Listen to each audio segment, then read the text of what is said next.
อย่างไรก็ตามมื้อนี้ก็หัวข้อที่ว่าจะเว้าคือมื้อนี้ก็แม่นเรื่องเก่าฮ้อนแหละเรื่องการโฮมลาวแหละเพราะว่านโยบายหลักของสภาร่วมสามเหล่าชนเผ่านี่แม่นว่าบ่มีหยังนอกเหนือไปจากการโฮมลาวถึงแม่นว่าบางกลุ่มบางองค์การจัดตั้งต่อสู้หรือว่าบางคนส่วนบุคคลหรือส่วนการเมืองหรือหยังก็แล้วแต่จะมีการโต้ตอบออกว่าสิโฮมไปเฮ็ดสังโฮมลาวนี้ว่าซั่นโฮมมาหลายครั้งหลายคราวแล้วบ่ได้หยังแล้วก็บางก็สุดแล้วแต่เพิ่นอันนึงเพราะว่าแนวทางการที่ว่าโฮมลาวตามที่นโยบายการโฮมลาวของสภาร่วมชาวลาวชนเผ่าได้วางออกการโฮมลาวทั่วโลกนี้เป็นวิธีทางเดียวเท่านี้ที่จะสามารถถ้าเฮาโฮมได้ว่าซั่นไปถ้าเฮาเข้าใจกันลาวทุกคนเข้าใจกันแล้วก็โฮมได้เฮาจะเป็นการที่ว่าตัดทางแนวคิดหวังคืนกินความเป็นชาติลาวเอกราชของเฮาของผู้อื่นก็บ่แม่นไผอันนี้มื้อนี้ขน้อยก็ขออนุญาต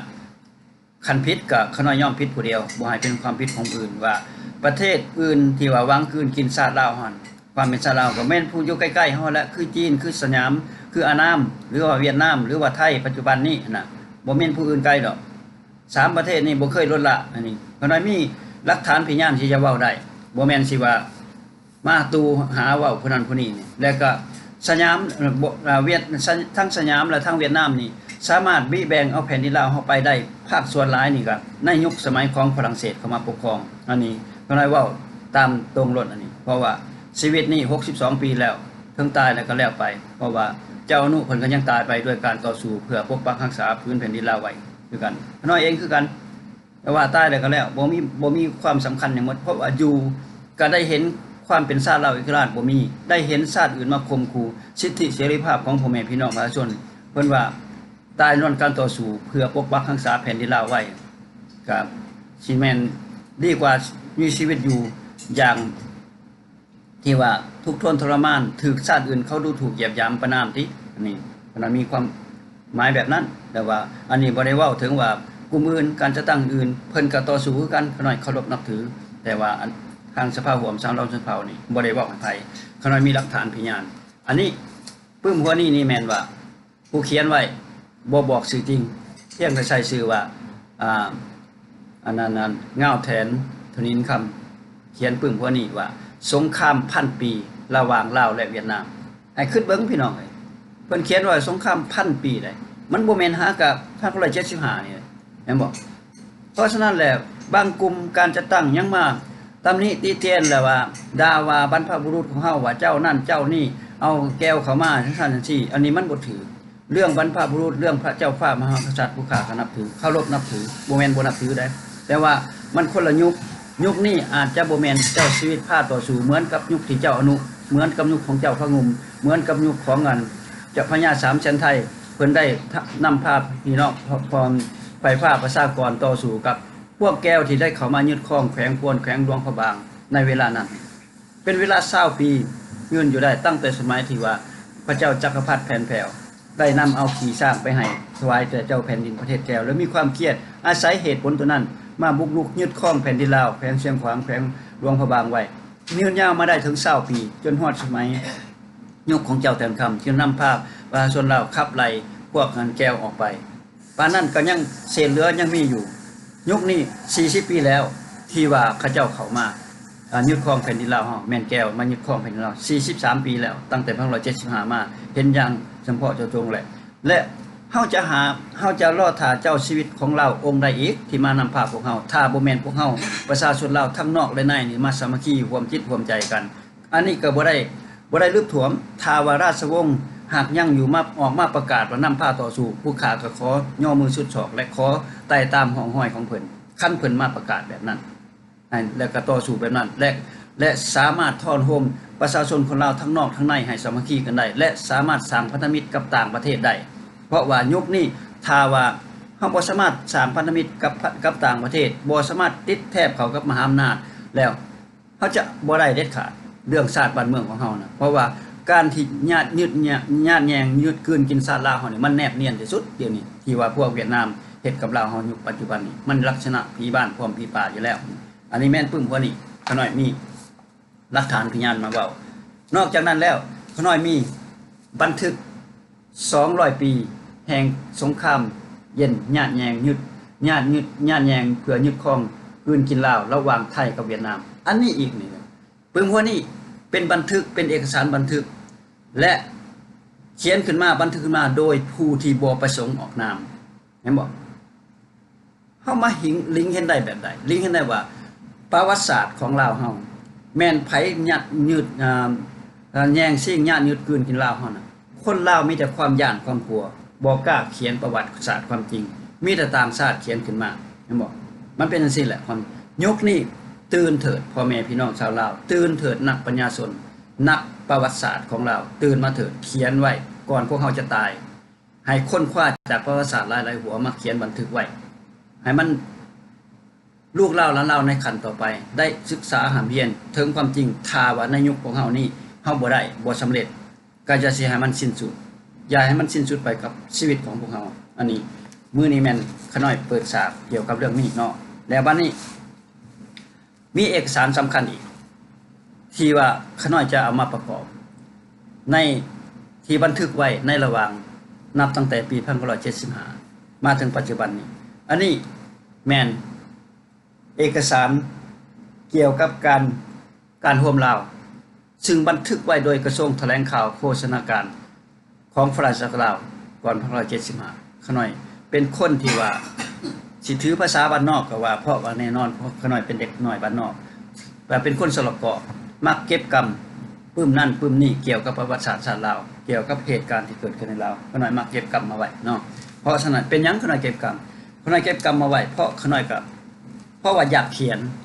ก่อนจะตายไปขน้อยได้เขียนปึ้มคนหนึ่งแล้วเป็นภาษาอังกฤษได้748หน้าเดี๋ยวนี้ขน้อยกำลังเขียนปึ้มคนอีกใส่ชื่อว่าชีวิตที่บ่ปรารถนาจริงมันเกี่ยวกับชีวิตขน้อยบอกว่าชีวิตขน้อยบ่ปรารถนาเป็นหยังขน้อยใส่แบบนั้นบ่ปรารถนาเพราะว่าเกิดมาแล้ว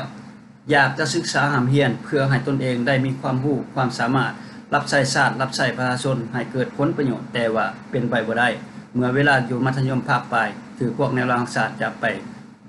ความหมายเขาว่าเอาขน้อยไปขาดแล้วอยู่ค่ายของแข่งขันแต่ว่าโดยเดชะบุญคุณรอดมาได้จึงมาเขียนไว้อีกขน้อยบ่ยอมแท้ๆตั้งแต่1977ต้นนี้จากค่ายคุมขังได้แล้วฮอด1981เขาน่าได้ต่อสู้อยู่ดงอยู่ป่าร่วมกับผู้แทนคำบูพิมเสนภายใต้ขบวนการปฏิวัติกู้ชาติเป็นกลางของประชาชนลาวได้ชื่อย่อว่าคปกปลเมื่อสภาพการเปลี่ยนแปลงหลายสิ่งหลายอย่างจึงว่าในเวลานั้นความเข้าใจกันก็บ่มีเขาน้อยจำเป็นยอมวางปืนแต่สิทธิพรเพชรผู้ไทยคนนี้เล็กน้อยบ้านนอกคนนี้ยอมวางปืนแล้วบ่ได้ยอมแนวคิดต่อสู้กู้ชาติบ่ได้ยอมเพราะว่าวางปืนแล้วมาจับปากกาหวังใช้สติปัญญาในการขีดเขียนให้เป็นอาวุธเพราะฉะนั้นแหละขน้อยจึงว่ามาเขียนปึ้มได้หลายหัวแล้วก็มาเป็นนักเขียนประจำหนังสือพิมพ์ดาวลันสร้างในระยะที่ฐานประธานของแลดังอยู่สหรัฐอเมริการะยะปี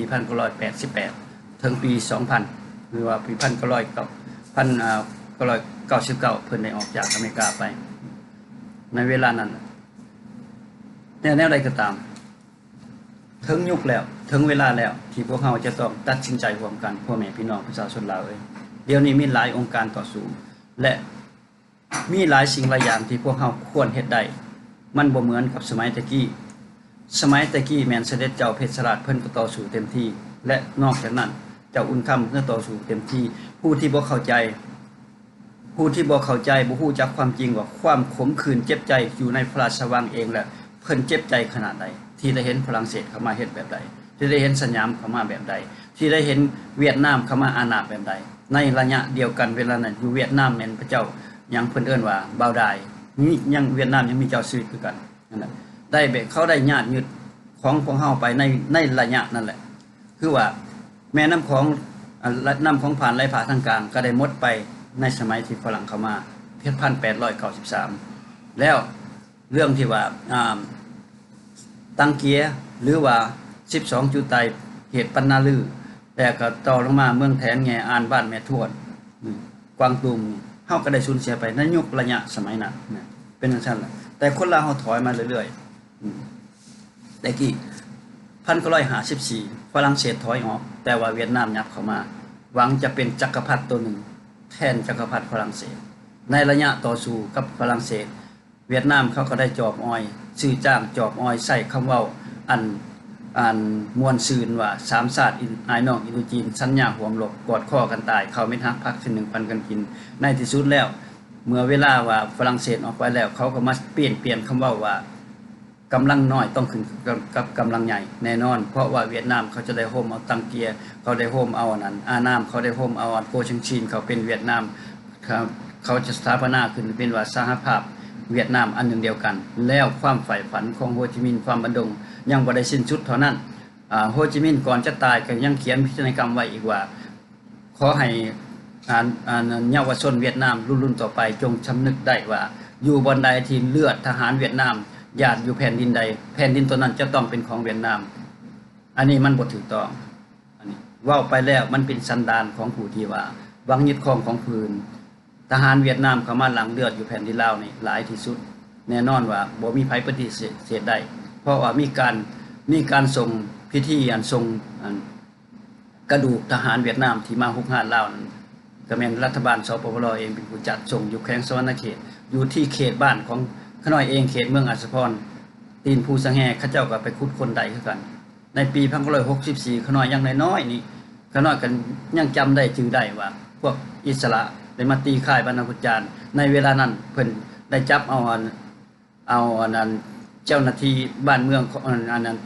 ของสหรัฐอเมริกาซึ่งว่าไปในนามไปเฮ็ดเวียกเป็นฝ่ายจูเซตถึงว่าไปขุดน้ำสร้างน้ำบาดาลให้ประชาชนพลเมืองเขตนั้นประจับเอาผ่านบ้านเขาหน่อยไปเห็นกับตาอเมริกาเนาะเป็นน่าสงสารที่สุดมัดศอกแล้วเกือบก็บ่ได้ให้ใส่เขาน้อยยังจื้อได้เกือบบ่ได้ให้ใส่เกือบข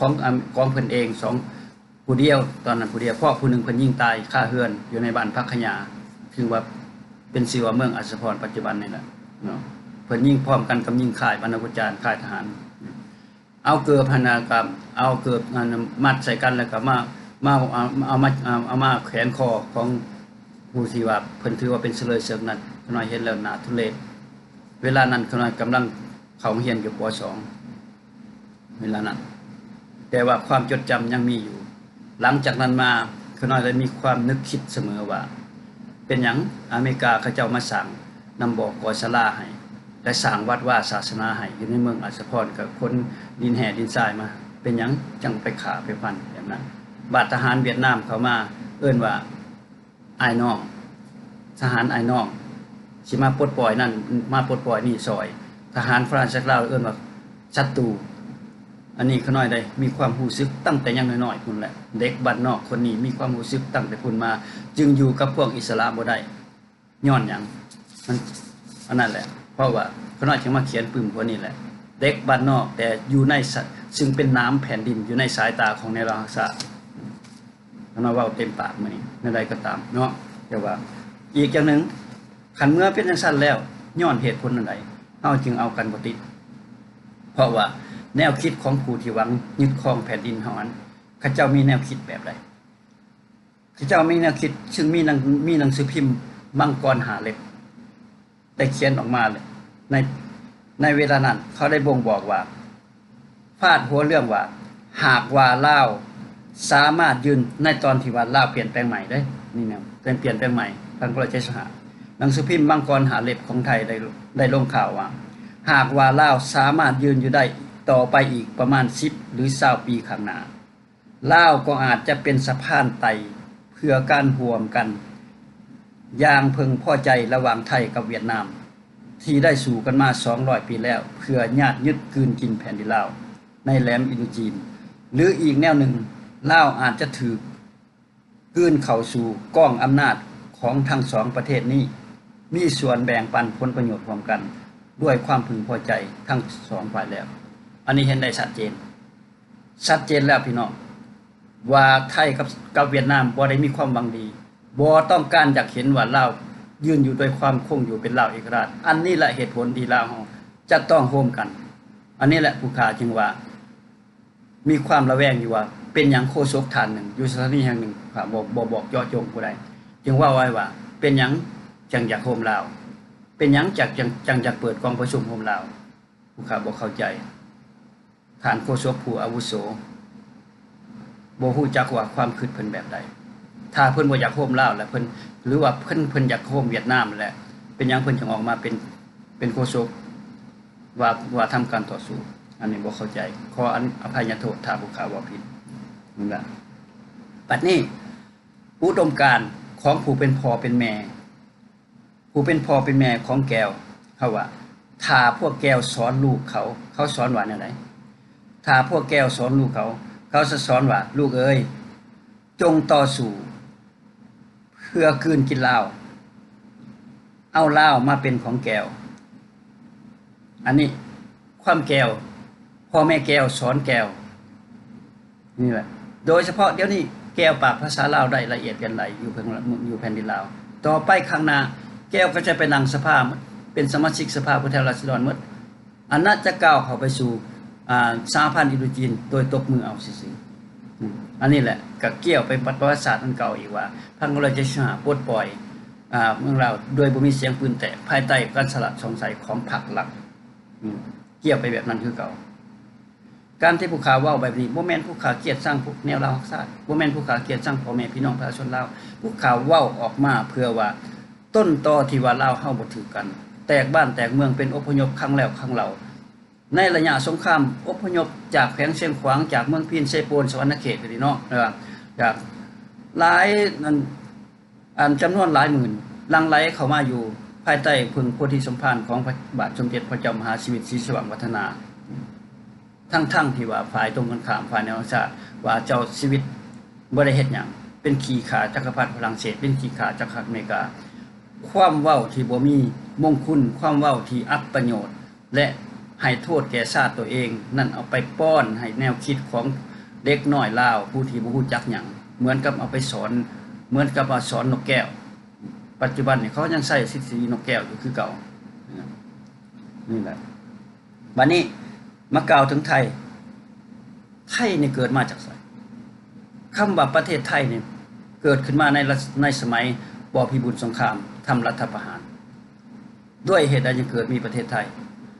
เนื่องจากว่าคนลาวเฮาเอิ้นกันเพราะว่าคนลาวสมัยดึกดำบรรพ์แล้วก็เอิ้นกันว่าไทยลาวหรือว่าไทยลาวภาษาปากว่าเปลี่ยนมาแต่ละยุคนะคำว่าไทยหมายถึงคนหมายถึงประชาชนหมายถึงฝูงคนในภาษาลาวเฮาแต่ว่าไทยสระไอไม้ตัวท่อบ่มีตัวย่อกะลั่นนี่นะให้เข้าใจแบบนั้นเพราะฉะนั้นแล้วเรื่องภาษาขีดเขียนกับภาษาเว้ามันก็แตกต่างกันโอ้มื้อนี้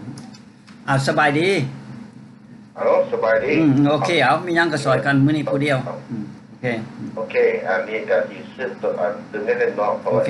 ประวัติศาสตร์เพราะว่าทางแม่นแล้วทางกองวิการได้ยกขึ้นมาเกี่ยวกับเรื่องประวัติศาสตร์200ปีหรือ 1,000 ปีที่เขียนขึ้นมาครับแม่นแล้วเพราะว่าตัวนี้แบบตัวนี้เขาจะย้อนขึ้นว่าเป็นอย่างประวัติศาสตร์จึงว่าเขียนมันจึงผิดขึ้นคือผู้เขียนเขาเคยเรียนแต่สมัยเก่าแต่ก็มันการเขียนการแต่งของมหาศิลาเขาก็มันก็รู้จักมหาศิลาเป็นได้นอกประวัติศาสตร์ปากมาอาจจะบรรยายต่อไปว่าต่อไปเรื่องมหาศิลาบ่ละเอียดเพราะว่าในยุคนั้นทางถ้าบ่เฮาบ่สองเขียนแต่เฮาก็บ่เข้าใจแจ้งเกี่ยวกับประวัติศาสตร์ก็คือถึงสภาพปัจจุบันนี้แม้ยกแต่ว่าเขาจะตัดตอนประวัติศาสตร์ที่ว่าสิ่งบ่ให้ลูกหลานเฮารู้จักผ่านมาตัดตอนเอาซื่อๆแล้วจึงว่าเป็นแบบว่าบ่ฮู้หยังเลยมันเป็นบ่ฮู้แท้ๆคันว่าบ่ฮู้กับบ่ฮู้นั่นแหละว่าประมาณนั้นหลังจากการปลดปล่อยประเทศชาติมานี้แม่นแล้วอันนี้จะย้อนขึ้นมาว่าเกี่ยวตัวนึงเกี่ยวกับว่าเรื่องสงคราม1,000 ปีหรือ200 ปีนี้เป็นอย่างเฉพาะเรื่องกันสยามกับอานามสมัยนี้อันนี้เฮาก็ควรศึกษาคือเบิ่งว่าประวัติศาสตร์สิ่งที่ว่าบรรพบุรุษเฮาเคยว่าอยู่ในเขาเอิ้นตอนนั้นเพิ่นสิว่าบ่ได้สมัยนั้นสงครามตอนก่อนเพิ่นสิเขียนเป็นว่าใส่เป็นพญาเป็นภาษิตเป็นกรเป็นอย่างฝากไว้ถ้าลูกหลานเฮารุ่นต่อไปศึกษานำว่าจะควรเฮ็ดขึ้นในอนาคตเพิ่นจึงฟังว่าเป็นกรเฮาก็เคยได้ยินสมัยต่อเรียนหนังสือเคยนะกาถอนภาษิตหรือพญาภาษิตเพิ่นเว้าไว้ดูในนั้นเพิ่นจะเสื่องในคำลึกลับอันนึงว่ากันถึงว่าประวัติศาสตร์ของศาสตร์ลาวอะไรแนวทุกสิ่งทุกอย่างมันเป็นเขาเรียกว่าเป็นคำสอนมาเนี่ยเอาจะเทียบออกไปก็คือเพิ่นเคยว่าเรื่องอันนี้แต่ เขาก็ได้ยินว่าเรื่องฟังกลมแก้วเพิ่นว่าลูกหลานได้ถ้าฟังกลมแก้วหั่นเสียแล้วเขาปุ๊บเพิ่นว่าถ้าเพิ่นว่าถ้ามีลูกบอกลูกถ้ามีหลานบอกหลานอันนี้บอกส่วนลูกส่วนหลานไปต่อไปบอกเรื่องแก้วเฉพาะนี่แล้วแต่ยังเพิ่นสิว่าเอาแนวเขาปุ๊บมาเทียบใส่สมมุติว่าเฮาเฮ็ดไผเฮ็ดนาถ้าบ่มีแนวปุ๊บเสื้อปุ๊บเขาเดี๋ยวเขาปุ๊บกันเปิดความหมายว่าเดี๋ยวยังมากินอนาคตและแบบหมดเสื้อหมดแนวความหมายอันนี้ว่าถึงความเกี่ยวแปลความหมายว่าฟังความเกี่ยวมันเสียแนวเขาปุ๊บมีลูกเขาบอกลูกมีหลานทางหลานนี่นะบอกลูกบอกหลานเพื่อนมาต้องบอกต่อกันแล้วเป็นอย่างเดี๋ยวนี้จึงว่าจึงถึงเอาแก้วมาเป็นว่าพี่น้องเป็นเสื้อสายกันอันนี้ก็ไม่ถ้าว่าตัวนี้แหละมันเป็นสงคราม200 ปีหรือ 1,000 ปีมันจึงยกปัญหานี้มาฟังลูกฟังหลานไว้ว่าอนาคตในคนศึกษาว่าถ้าเชื่อเขาถ้าว่าเจ้าบ่มีเจ้าเป็นคนเขาเอิ้นว่าแต่เก่าเขาเป็นเกษตรกรรมปลูกไห้ปลูกข้าวปลูกนานี่คันสมมุติว่าบ่มีเสื้อบ่มีแนวเขาปลูกแบบเดี๋ยวยังมากินอันนี้คิดเอานะมันอนาคตมันคือกันนั่นน่ะแล้วที่ย้อนมาหาไทยนี่ว่าผมรู้ว่าคือประวัติศาสตร์ไทยเอาก็รู้แต่มาที่ไทยมันจะเป็นผสมกันไปกันมาแล้วก็สถานะตัวเองเป็นคนนี้จึงว่าเพิ่นจะว่าเทียบกับไปเสนอประเทศไทยนี้ตัวอย่างคนฟัง2คนข้องนี่เว้าเรื่องกันเพิ่นว่าครบทุกข์หั่นน่ะทุกนึงท่านเฮาก็ฮู้ว่าในครอบครัวเฮานี่ก็อันทุกนึงลูกสายเสียทุกซ่องพวกเมียสายจากว่าทุกซ้ำฝากพี่น้องไปไกลเฮานี่มันทุกข์อันที่3แล้วฝากพี่น้องไปไกลคือเฮาประโยคภาษีนี่จากวัดเกื้อหนุนครบทุกข์อันที่3เนี่ยเพราะว่าทุกข์ที่4เพิ่นว่าลงไปไทยข้างหัวต่างนี่ถ้าสมมุติว่าการข้างหัวต่างนี่คือได้ประมาณเทียบเอาถ้าว่าหารคนอายุว่าการซื้อการค้าการขายได้ยากกับไทยหั่นเพิ่นว่าฟังคนไทยในไฟไว้หันยากอันนี้ถ้าหันยากเพิ่นเทียบเอาสิ่งอ้อมข้างมาบอกมาซกเทียบมาลูกหลานบอกว่าถ้ามีหญ้าได้มันแห้งแล้วหั่นมากองกันไว้แล้วเอาไปจูดเบิ่งมันสิเป็นได้เข้ามาอันเพิ่นจะเทียบว่าถ้าไปฟังคนพวกไทยนี่มันเป็นอันนี้ไม่หันยากมันคือจังได๋ก็คือสมมุติว่าตัวอย่างว่าคนลาวผู้นึงไปอยู่ปนกับคนไทยหั่นหรือว่าคนลาว10 คนไปปนกับคนไทยหั่นเว้าคำว่าเขายกปัญหาตัวนึงเอามาแล้วหรือคำว่าตัวนึงมาแล้วมันเฮาแล้วมักง่ายแต่ลาไปหมดของเราคันว่าขึ้นขี้คอขี้ปากเว้าหันเว้าแล้วเข้าไปที่จริงมันฮู้สันดานมันฮู้จักฮู้ทั้งฮู้ว่ามันเว้ากับเรามันฟังออกอยู่มันฮักแกงเงินอันนี้แหละคือพยุทธ์กันเกินเพราะว่าฉะนั้นบ่เท่าแก่โบราณเฮาจึงส้มเที่ยวเอาคำเว้านี้มาเว้าซั่นฉะนั้นเฮาควรศึกษานํคนเฮารุ่นใหม่แต่แม่นพี่น้องกันแต่ว่าอย่าสวดคติกันหลายของใหม่ถูกต้องแล้วอันว่าเห็นคนเราข้ามฟังไปแล้วก็แม่ว่าอันนี้มันก็บ่เป็นหยังมันเป็นเขาเอิ้นว่ามันเรื่องการเสี่ยมซ่อนของกษัตริย์สยามสมัยว่าถูกต้องแล้วก็ที่ว่าสยามเขาเอิ้นอันน่ะกษัตริย์สยามอะไรเสี่ยมซ่อนนะคนฟังนี่เข้าไปแล้วเสี่ยมซ่อนในทางอีสานเข้าไปถ้าว่าเข้าไปทางกรุงเทพมันจะต้องเป็นป้าคนไทยคนยันคนเป็นภาษากลางตัวอย่างทั้งที่ว่าพี่น้องเขาฟังนั้นเขาเจ้าก็บ่ได้ป้าอย่างนั้นแหละป้าแต่มีการดูทุกข์ยับยั้งอันนี้คนพี่น้องเขาทนเข้าใจแหละเพราะว่ามันฮอดวาระฮอดยุคฮอดสมัยมันน่ะการเปลี่ยนแปลงมันเกิดขึ้นแล้วฉะนั้นจึงว่าอิสรภาพน่ะความเป็นชาติความเป็นอันตนของตัวเองจึงว่าเข้าใจบ่มีเขาเอิ้นว่าบ่มีขอบเขตบ่มีพรมแดนสมแล้วเป็นอย่างคือยกปัญหาว่าสงครามระหว่างอันสยามกับบรรดาลาวเป็นตะกี้เพิ่นว่ากวดล้างสยามกวดล้างนครเวียงจันทน์แต่เก่าบ่เรื่องย้อนมาหาพระเจ้านุพระเจ้านุเฮาก็แม่นหมายว่าเขาเอิ้นเป็นกษัตริย์ที่ว่าพวกกษัตริย์ที่ชาตินิยมที่สุดหรือว่าความเป็นชาติที่สูงส่งที่สุดจึงว่าบรรดา2ฝากนี่น่ะจึงว่าเฮาก็เอาประวัติศาสตร์นี้ผ่านมาเขียนมาซื่อๆแต่สมัยนั้นเขียนตัดตอนไปเพราะว่าการเขียนประวัติศาสตร์นั้นในภายใต้อาณานิคมนั้นภายใต้สยามเขาสิกฎการหมดเรียงหมดว่าจะต้องเขียนเป็นรูปภาพไว้เท่านี้เพื่ออนาคตได้แหละเห็นบ่จึงสร้างอันน่ะประวัติศาสตร์ขึ้นมาสร้างบรรพบุรุษขึ้นมาแต่ละบ่อนถ้าเราไปโคราชไปสร้างยุคเวลาอันไม่อย่างอันอนุสาวรีย์ยิ่งว่าบรรพวีรสตรีเขาจริงมันกับประวัติศาสตร์มันเลิกกันไปกว่านี้จึงสร้างให้คนลุ่งมาเคียนกันเข้ามาคือเขาไปโคราชเขาก็ว่าไปแต่งเพลงขึ้นมาอันนี้ลูกหลานเป็นคนคิดเพราะว่าตัวนี้อะไรจึงว่ามาย้อนขึ้นมาตึงที่ตึงคนรุ่นนั้นเพิ่นเขียนว่าเฒ่าแก่โบราณเพิ่นใส่ว่าคำปริศนาไว้ตึงบอกว่าอยู่ดีๆเพิ่นว่าอยู่ดีๆเห็นเป็ดไก่นั้นจะให้เป็นอันน่ะมักฝักได้อย่างไรเขาว่าบ่เทียบได้เทียบว่าสมมุติว่าเป็นไก่เป็นกายเขาเลี้ยงว่านี่อยู่ซื่อๆนี้จะให้มันกลายพันธุ์มาเป็นอันน่ะมัก มันคือมันหน่อยได้กันได้ก็หมายแล้วก็ว่าสร้างมางัวควายคนนั้นอยู่ดีๆจะกลายเป็นยักษ์เป็นวันได้กันได้แล้วคำพูดว่าอันคนเราแท้ๆอยู่ดีๆเนี่ยจะให้เป็นไทยได้อย่างไรอันนี้แหละความหมายต้องเข้าใจคนฟังนั้นต้องเข้าใจอันนี้แหละอิสระภาพความเป็นศาสตร์ความเป็นจิตวิญญาณของตัวเองต้องเข้าใจปัญหานี้ประวัติศาสตร์อะไรเห็นเขาว่าบางอันแต่สร้างความเครียดแค้นท่อมมาหลายๆอันเป็นอย่างที่ว่าสงครามพันปี100 ปีนี่เพิ่นจึงว่าเท่าแก่โบราณเฮาบรรพบุรุษถึงฟาดพิศนาว่าฟังคมไทยไปไว้หันยาฟังคมเกี่ยวเสร็จแล้วก็ปุ๊บมีลูกสังล้านไปเฮานี่แหละคนตัวจริงเราต้องมาศึกษากันใหม่ถูกต้องแล้วอันนี้แหละซึ่งว่าฮอดวาระมาแล้วยุคนี้ถ้าว่าเฮาบ่เว้ามันยุคสุดท้ายแล้วการเปลี่ยนแปลงมันเกิดขึ้นยุคของเรากับคนเราก็สิเข้าเป็นคนเราในอนาคตใกล้ๆนี้เพราะว่าทุกสิ่งทุกอย่างผ่านมามันปิดบังไว้การเปิดส่วนนี้มันต้องเปิดมาทุกโลกคือเปิดโลกเขาเลยแบบเปิดโลกเปิดขึ้นไหนครับว่าเดี๋ยวนี้การต้อนรับเรามันเกิดขึ้นแล้วตัวอย่างเดี๋ยวนี้คนเราทั้งนอกกับพยายามตื่นตัวว่าทุกคนกันมันเข้าใจแล้วมันหาว่าคนเป็นชาติเราเอาที่เราท่าบ่ได้เขาจะแก้ยาวไปบ่ได้เราสัวอนาคตเรานับมือนับปัญจะลูกหลานเรานับมือจะนับจะเกิดขึ้นมาหลายแต่เขาต้องเห็นแล้วเขาหูว่าคนเป็นชาติคืออะไรเพราะการซึมเขาเอิ้นว่าการกินเพราะว่า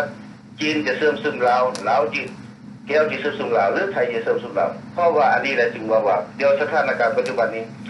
เพราะว่าแนวลาวปัจจุบันนี้เพื่อเจ้าบ่มีทางออกแล้วหมดเพราะว่าการกินเนี่ยคนดึงเอาเข้ามาเอาพญาเคินพญาแทรกซ้อนพญาแทรกซึมนี่มันซ้อนเข้ามาซึมเข้ามาการค้ากันขายกันแล้วมีแล้วต้นก็มีจีนเวียดกับไทยถือว่าการค้าขายอยู่ประเทศลาวอันนี้คนเราต้องศึกษานี่แม่นยุทธเป็นบ้านเต็มเมืองพูดไปคนเราลูกหลานเราลูกไว้นี่ก็เจ้ากระโปรงอย่างหูแต่ว่ากินมีแต่ความม่วนความซึ้งอันนี้เลยว่าเอาธาตุวัตถุไปใส่เกินเป็นต้นของธาตุเป็นธาตุของวัตถุเป็นวัตถุนิยมอันนี้แหละจึงว่ามันผิดแพทย์ในว่าการแพทย์วางแผนการของนโยบายของแนวรางศาสตร์สร้างทราบว่าเดินหน้าสู่สังคมนิยมหรือว่าทุนนิยมไปสังคมนิยมโดยบ่ผ่านทุนนิยมแต่ว่าเป็นอย่างบ่ผ่านจะไปบ่ได้บ่ผ่านทุนนิยมเมื่อตกอยู่ในทุนนิยมนี่อันนั้นจึงเข้ามาครอบงำแล้วแปลว่าภารกิจศาสตร์จะหมดไปบ่ได้ฉะนั้นจึงมีปัญหาเสื้อผ้าปัจจุบันนี้จึงว่าทึกทางอันนี้จึงว่ายังโชคดีอยู่บนว่าที่ว่าหาว่าสหรัฐอเมริกาจึงได้ไปอบมาไว้หลายคนยังไม่เข้าใจว่าสหรัฐอเมริกาคืออะไรกับประเทศเราที่ถ้าว่าบ่มีอเมริกาไปช่วยเราปัญหาเราที่แก้เกิดแต่บ่มีประเทศใดที่แก้ไขปัญหานี้ได้ผมบอกตัวอย่างก็คือ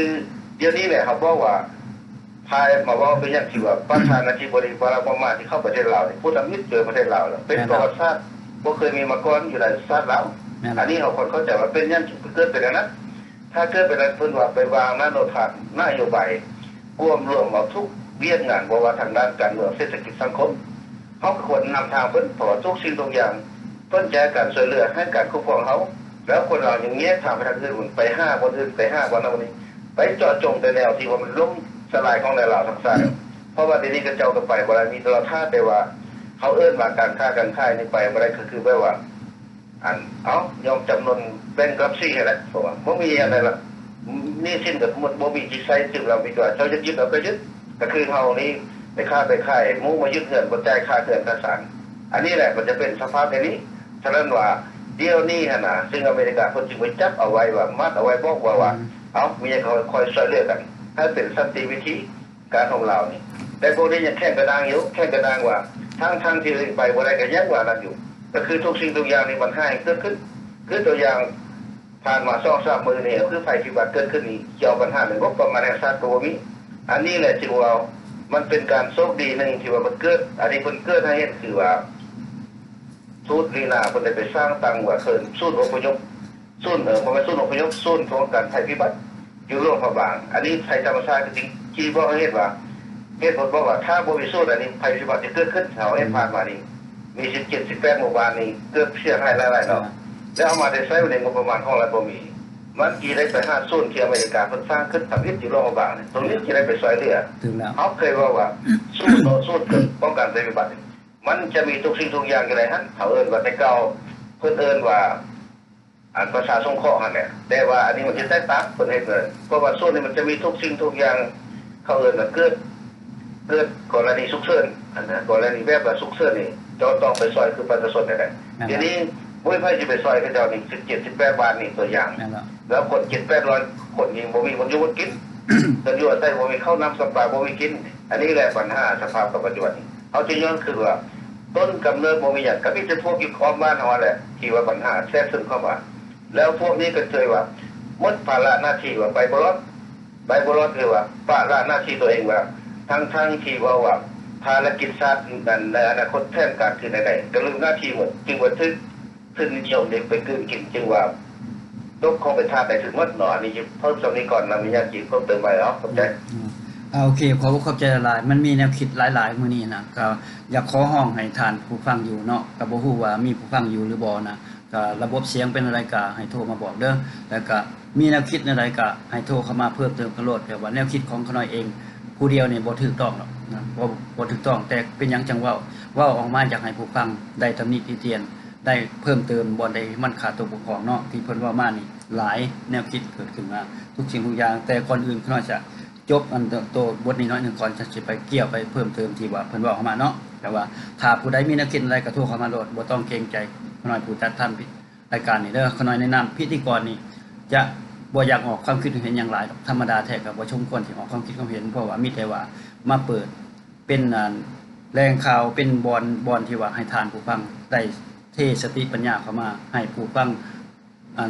งานอยู่ต่างๆได้รู้จักแนวคิดจากหลายๆฐานเนาะว่ามันเป็นจังซั่นในสถานีนี้แปลว่าขนาดได้เว้าไปแล้วเนาะเรื่องพ่อแม่แก้วสอนลูกเขาแบบใดบัดนี้พ่อแม่ไทยเด้พ่อแม่ไทยเขาก็สอนลูกเขาว่าประเทศลาวเคยเป็นของไทยเขาสอนแบบนั้นเด้จำดีๆเด้เยาวชนลาวรุ่นเกิดหลังจาก1975ประเทศลาวเคยเป็นของไทยเขาว่าจังซั่นแต่จะต้องต่อสื่อเอาคืนมาให้เป็นของไทยอันนี้พ่อแม่ไทยสอนลูกคนไทยเห็นบ่เพราะฉะนั้นลูกเล่าล้านแล้วเฮาเกิดหลังจาก1975นี้ข้าเจ้าเลยคิดว่าท่านได้ฟังแก้วสอนแบบนั้นและพ่อแม่เล่าแล้วบ่ปากหยังซื่อๆย้อนหยังย้อนญาติรู้จักความจริงก็บ่กล้าบอกบัดนี้นอกจากนั้นแล้วพ่อแม่เล่าเนี่ยเพียงแต่สอนลูกตัวเองว่าไปหากินให้กุมปากกุมท้องของตัวเด้อลูกเอ้ยเรื่องของบ้านของเมืองอย่าจะไปวุ่นไปวายนํอย่าไปยุ่งไปเกี่ยวเป็นเรื่องของเขาอันนี้พ่อแม่ลาวสอนเนี่ยแล้วจะมันถือความจริงปัจจุบันนี้คนลาวในอเมริกานี่อพยพนี่บ่มี 3% ดอกที่จะอยากฟังรายการต่างๆของสถานีต่างๆบ่เว้าบ่เกี่ยวกับสถานีอันนั้นสภาร่วมสามเหล่าชนเผ่าแห่งนี้บ่อยากอ่านปึ้มเกี่ยวกับประวัติศาสตร์บ่อยากอ่านบ่อยากเบิ่งบ่อยากฟังรายการสถานีของสถานีต่างๆเขาเจ้าออกเซ็นว่ารายการลาวโอเวอร์ซีบ่เสียงประชาชนลาวบ่ว่าหยังก็แล้วแต่นี่บ่มีฮอด 3% ดอกที่เบิ่งที่ติดตามเบิ่งอันนี้แหละมันตกอย่างนั้นเห็นบ่เพราะฉะนั้นแล้วเนาะแต่ว่าปานนี้ผู้เขียนปึ้มเขานี่ผู้เขียนบันทึกบ่ถือว่าปึ้มเป็นบทบันทึกเพิ่นว่าหรือบทค้นคว้าบ่ได้ออกสื่อเพิ่นเพียงแต่ว่าโดยผู้ที่บ่ประสงค์ออกนามนี่แหละก็ยังตกในความย้านอยู่คือเก่าจะบอกนะเพิ่นว่าบทบันทึกบทนี้เห็นว่ามีประโยชน์ต่อชาติของฐานคนลาวทุกๆฐานมันจะนำมาซึ่งมันจะมาจากไสเพิ่นหมายถึงบทบันทึกนี้ผู้ใดสิได้มาจากไสมันจะมาจากไสก็ตามแม่นผู้ใดเป็นคนเขียนขึ้นก็ตามกรุณาผู้ใดได้รับบทบันทึกนั้นแล้วขอให้จัดพิมพ์แจกจ่ายต่อไปให้ลูกเล่าหลานเล่าได้อ่านอันนี้เพิ่นว่ามาแบบนี้เนาะน้อยมาจับได้หัวหนึ่งนี่แหละก็โดยบังเอิญจะได้มาแบบใดเพราะว่าน้อยเป็นผู้แสวงไปนั่นเนาะบัดนี้มากล่าวถึงว่าคือปัจจุบันนี้ท่านผู้เพิ่นโทรเข้ามาเพิ่นบอกว่าเดี๋ยวนี้การล่มจมของชาติบ้านเมืองลาวนะมันสิบ่ได้ล่มจมแนวอื่นบ่แม่นคือยุคที่ว่าฝรั่งเศสเข้ามายึดครองเป็นหัวเมืองขึ้นบ่แม่นคือยุคนั้นเพราะว่าเรื่องเศรษฐกิจมันล่มจมไปแล้วใครๆกระทงได้ยินในคลิปในข่าวว่าอันนั้นเพราะฉะนั้นแหละว่าแผ่นดินอันเหมือนกับว่าจีนกับเวียดนามเนี่ยเป็นเหมือนกระทงจำนำซึ่งได้เอาของจำนำที่ขุดค้นขึ้นมาจากแผ่นดินลาวนี่เองไปฝากในโรงจำนำนั้นและไผจะมาไทยมาถอนเอาคันบ่แม่นคนลาวเฮาเองร่วมใจกันสามัคคีกันอันนี้เนี่ยผู้ขาจึงว่าบ่อยากให้เว้าว่าจะโฮมลาวเฮ็ดหยังบ่อยากให้เว้าแนวนั้นเฮาโฮมลาวเพื่ออยากไทยถอนเอา แผ่นดินของพวกเฮานี่แหละไทยถอนเอาความเป็นชาติลาวเอกราชนี่แหละคันเฮาไทยบ่ได้หั่นเขาก็ยึดเอาของเฮาเลยเนาะเอาของเอาเครื่องของไปจำเอาค้ำหรือเอาหยังก็แล้วแต่ไปจำนำเฮาไปไทยเอาบ่ได้เฮาไปเสียกี่ดอกบ่ได้เขาก็เอาของเฮามันแม่นเนาะจักแล้วอพยพผู้คนลาวของผู้อื่นเพิ่นหางมีเป็นดีเนาะบ่ได้ทุกข์ยากคือขน้อยเองขน้อยเป็นคนที่ว่าหาเช้ากินค่ำเนี่ยเคยได้อันน่ะเอามีคำเล็กๆน้อยๆก็เคยได้เอาไปจำก็จำเป็นสุดท้ายมาแล้วค่าไปไทยไปถอนออกมาเพื่อสิได้เอามาคืนนั้นเสียหลายกว่าซื้อทำอีกผู้ค้าเคยถือแล้วชีวิตของขน้อยบ่ปฏิเสธแล้วก็บ่ตัวไผขน้อยบ่ตัวตัวเองแล้วก็บ่ตัวผู้อื่นอันนี้แหละแต่เวลานี้นี่จริงคือเพิ่นผู้โทรเข้ามาเพิ่นเว้าว่าอันนี้ก็เหมือนกับว่าอยากบอกว่าอเมริกาพยายามอยากจะไปไทยเอาแล้วเพิ่นจังส่งทุกสิ่งทุกอย่างเข้าไปแม่นบ่เพราะฉะนั้นแล้วว่าคันเฮาต้องการอยากให้อเมริกาช่วยไทยถอนประเทศชาติบ้านเมืองของเฮาความเป็นชาติลาวของเฮาบางสถานีก็เว้าประกาศออกมาตั้งแต่ใดๆมาแล้วว่าต้องแม่นอเมริกาว่าเอาอเมริกาให้อเมริกาไปเอาลาวมาเป็นดาวหนึงแต่ความหมายของอเมริกาเพิ่นอาจจะบ่เป็นจังซั่นดอกเพิ่นอาจจะไปเข้าไปก่อนเฮาแล้วเพื่อเพิ่นอยากเป็นแนวทางให้คนลาวได้เฮาได้ตื่นโตว่าเฮ็ดวิธีใดจะไถ่ถอนเอาได้ก่อนที่จีนจะมาเอาก่อนจะมายึดเอาก่อนนั่นน่ะนี่เมื่อเวลานั้นคือเช่นตัวอย่างคือเพิ่นเว้ามาว่าเกี่ยวกับภัยพิบัติธรรมชาติเกิดขึ้นเนาะผ้าพางัวตายหมดคอกเลย10 20กว่าตัวแขวงหลวงพระบางเนาะมันเคยมีบ่เป็นหยังผ้าจังผ้างัวเสาไฟฟ้าแรงสูงหักทะเลพังลงเป็นลาวเป็นทั้ง10 20เสาเฮ็ดจังได๋ล่ะหมู่บ้านทั้ง16 17หมู่บ้านแล้วส่วนพลเมืองเฮ็ดจังได๋ล่ะพายุอย่างใหญ่โตมร้อนขึ้นมาอันนี้แหละจังว่าทางลาวอเมริกันยกใหม่จึงได้ตั้งขึ้นมาแล้วเพราะฉะนั้นคันว่าพี่น้องประชาชนลาวเฮานักวิชาการก็มีเงินค้ำก็มีองค์การมูลนิธิสร้างขึ้นมาไปละแม่ไปซอยลาวไปซอยเอาอย่าสิได้ติอย่าสิได้มั่วแต่มีอคติว่าโอ้ยบ่ไปซอยดอกพวกนั้นเป็นคอมมิวนิสต์อย่าสิเว้าจังซั่นเรื่องลัทธิคอมมิวนิสต์เฮาเอาไว้บ่อนต่างๆหากซะก่อนแต่เรื่องความสุขทุกข์ของพ่อแม่พี่น้องประชาชนลาวซึ่งเป็นเลือดเนื้อเชื้อไขของลาวหั่นอยู่ในแผ่นดินลาวปัจจุบันหั่นมันเป็นเรื่องสำคัญและยิ่งใหญ่ซึ่งพวกเขาจะต้องฝากจิตฝากใจฝากการช่วยเหลือทุกสิ่งทุกอย่างพอเฮ็ดได้นะให้เข้าไปโลดบ่ได้ติบ่ได้ว่าเข้าไปซอยเขาเจ้าโลดเขาเจ้าจะมีความดีใจส่าใดในเวลาตกทุกข์ยากมีผู้มาช่วยนะให้รู้สึกเอาเองนะอย่างนั้นแหละบ่ให้มีอคติต่อกันว่าโอ้ยพวกนั้นเป็นคอมมิวนิสต์พวกนั้นเป็นเหล้าแดงพวกนั้นเป็นแก้วแดงบ่ให้เว้าจังซั่นสภาพการบีบบังคับให้เขาเจ้าเป็นเฮาต้องเข้าใจเขาเด้แต่ว่าเขาบ่ทันเข้าใจเฮาก็ตามเฮาต้องเป็นผู้ที่ให้อภัยเฮาต้องเป็นผู้ที่ซอกความเข้าใจเฮาต้องเป็นคนที่ว่าเสียสละความเจ็บเสียสละความแสบเสียสละความแค้นเสียสละความคิดฮอดคิดถึงเสียสละความเป็นห่วงเป็นใยและที่ทุกสิ่งทุกอย่างที่เฮาได้พัดภาคจากมาอันนี้คันเฮาเสียสละได้ฉะนั้นแหละเพิ่นว่าเมตตากรุณามุทิตาอุเบกขาเนาะอันนี้พวกเฮาคนลาวส่วนหลายก็เป็นชาวพุทธหรือว่าเป็นคริสเตียนก็ตามเกิดขึ้นในแผ่นดินลาวจะต้องได้ผ่านว่าเรื่องพุทธศาสนาซะก่อนเนาะจึงได้มาเป็นก็ขอรับสายอีกเนาะฮัลโหลสบายดีสบายดีเอาวันนี้กินข้อนะเปลี่ยนปัญหาไปนิดนึงเนาะเอาเลยประเทศในเขามาตัดมา5เรื่องปัญหาสภาพปัจจุบันสถานการณ์ปัจจุบันเกี่ยวกับว่าเรื่องเขาเคยได้ยินผ่านมาที่ว่าการข้อให้สหรัฐอเมริกานี้กลับไปมีบทบาทเพราะมันกลับไปบทบาทว่าข้อห้องเพิ่นเกิดการถอนผมเราไม่แม่นแล้วจึงว่าอยู่ในสภาสูงสภาต่ำเพิ่นได้ออกมติเขาก็ได้ยินเพิ่นก็ได้ยินเบิดแล้วที่240เนาะนั่นแหละ240เข้าใจเนาะแล้วเป็นอย่างจริงว่าเฮารอถ้าเป็นจึงว่าบ่เฮ็ดมีการปฏิบัติเพราะว่าบ่เฮ็ดพ้นเกิดขึ้นอะไรประเด็นจะย้อนขึ้นมาว่าเดี๋ยวนี้เนี่ยสถานการณ์ปัจจุบันว่าเรื่องใหม่นี่คือว่าเอาเพิ่นเริ่มลงเพิ่นเฮ็ดแล้วเดี๋ยวนี้ความหมายหลายคนก็บ่เข้าใจว่าอเมริกาเฮ็ดขึ้นจังได๋หลังจากที่ว่าเขาก็เคยว่าเรื่องยัตติ2ที่โซ่ทางมามันคือเชื่อมโยงกับเรื่องว่าการต้อนรับเราแล้วหลังจากมันมีอะไร17ข้อเราแล้วเพิ่นจึงมีอเมริกาจึงมีส่วนร่วมในการต้อนรับเรานี้เพราะมันจะนอนอย่างนั้นเพิ่นเป็นตื้มใส่อีกตึงแต่เก่าหันมันระยะนั้น18เป็น3ข้อเพราะว่าเพิ่นต้องมีส่วนร่วมถ้าว่าเพิ่นบ่มีส่วนร่วมจะให้เราต่อเราผมกันคือเก่า เป็นไปบ่ได้เขาก็เข้าใจแล้วว่า นั่นแล้ว พบกันบ่ได้จะเถื่อมีผิดเที่ยงกัน แล้วจึงมันคนจึงยกปัญหาตัวนี้ ให้เข้าใจว่า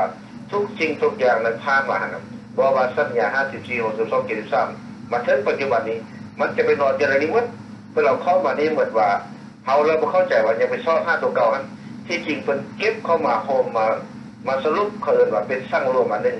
มาเว้าอยู่ในข้อแต่ละข้อละข้อนี้ถ้าว่าปฏิบัติข้อใดมันเชื่อมโยงไป5ตัวใดเพิ่นจะเอาตัวนั้นขึ้นมา